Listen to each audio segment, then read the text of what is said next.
to the 15th, because some people say the 14th is the Passover, 15th is unleavened bread. They would be there a whole 24 hours. Pharaoh would not have those people there a whole 24 hours when the whole land is smitten. That's not how it works. This was a hasty process. This happened quickly.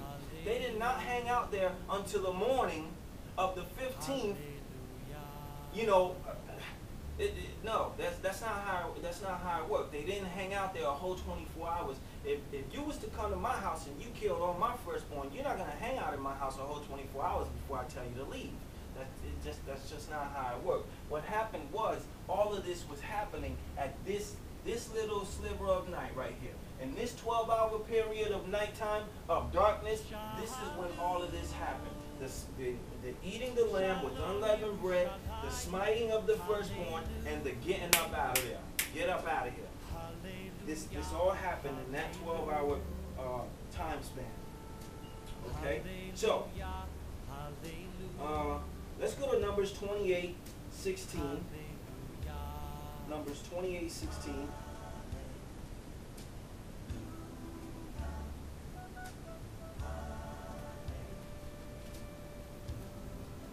Numbers 28:16. Okay.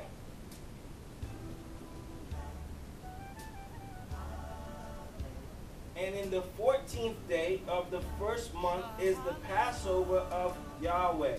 Okay, so this gets confusing, because just a little while ago I said that it starts on the 15th. But Yahweh says here on 28:16, Numbers 28:16, that it is the Passover of Yahweh on the 14th day, right? But then what's going on?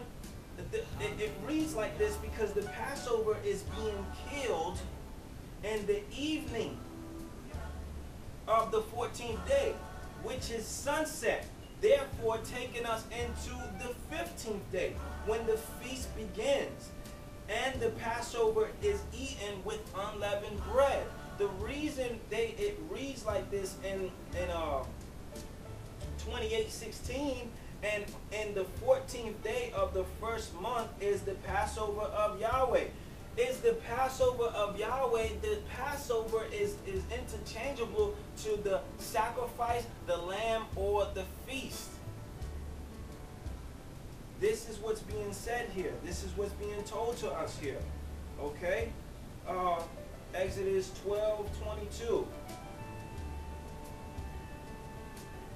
If we look up that word Passover there, we'll see that it can be used 3 different ways. The sacrifice, the lamb, or the feast. Exodus 12:22.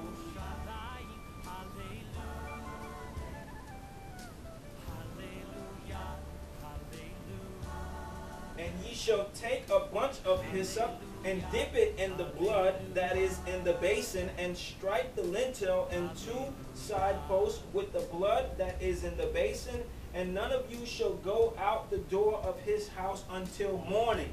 This is another confusing part. We think it's morning, it needs to be daylight, right? So when it's morning, that means that we're just hanging out here, you know, all the way till until the day breaks. That's not what's going on here.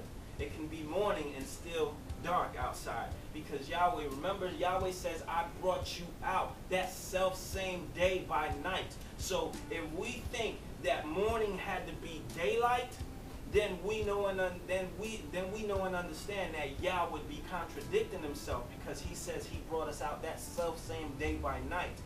But he's not contradicting himself, because there is a possibility of it being dark while it's morning.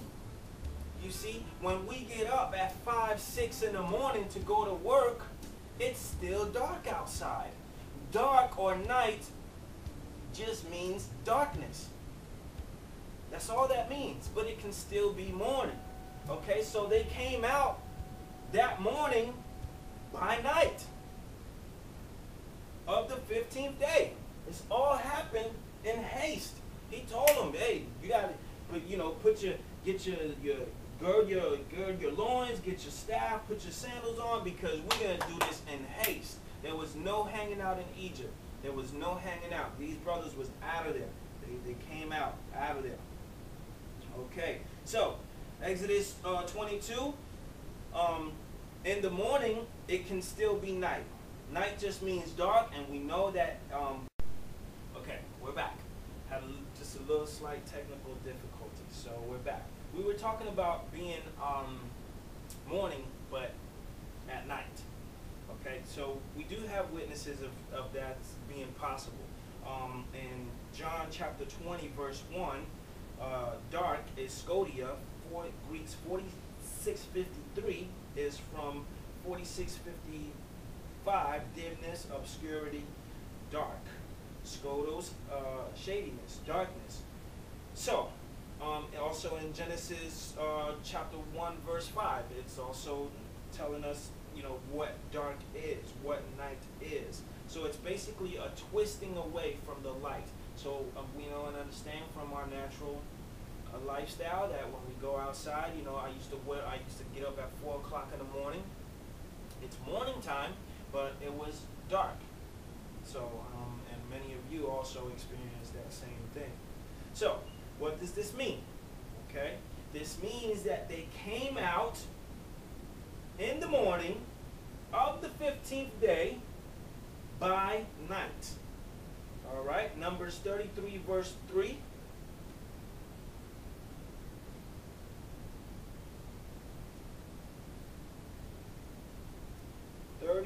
Verse 3.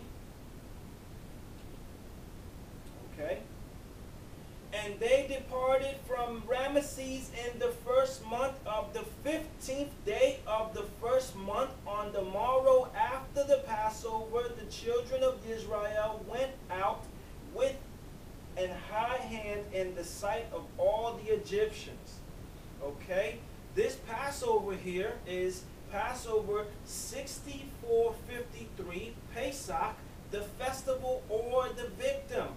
The Passover offering from 6452 to hop or skip over. Okay, so Numbers 33 verse 3 is telling us, and they departed from Ramesses in the first month on the 15th day of the first month on the morrow after the Passover. Why is it telling us the morrow after the Passover? The reason it's telling us the morrow after the Passover is because on the 14th day, they were to keep it, the Passover lamb, the sacrifice in their homes until the 14th day, thus far sacrificing it right here in this little sliver of grayness here in the evening. And then they came out on the 15th night after they ate the unleavened bread with the Passover lamb right after they slaughtered it. People, brothers and sisters, this all happened right here. Right here. The reason verse 3 is saying, and they departed from Ramesses the first month on the 15th day of the first month on the morrow after the Passover. The reason it's saying the morrow after the Passover, because as soon as evening comes in, the 15th day is coming in. That's why it's saying the morrow after the Passover. Yah says that they ate of the lamb and unleavened bread on that self-same night. He brought them out. That self-same morning, he brought them out by night. So what happened was they girded their loins, they put their sandals on, their staffs in their hand right after they slaughtered the lamb on the evening of the 14th. By the time it was completely dark outside, by the time the sun was completely down and it was nighttime, they eating it. Then in the middle of the night, here comes the angel. Yah kills all the firstborn. Then Pharaoh wakes up. That morning, they're out of there by night, during darkness. In the morning, right here, all happened on the 15th day. Quickly, fast, all happened on the 15th day. Okay, so let us continue. Numbers chapter 28, verses 16 through 18.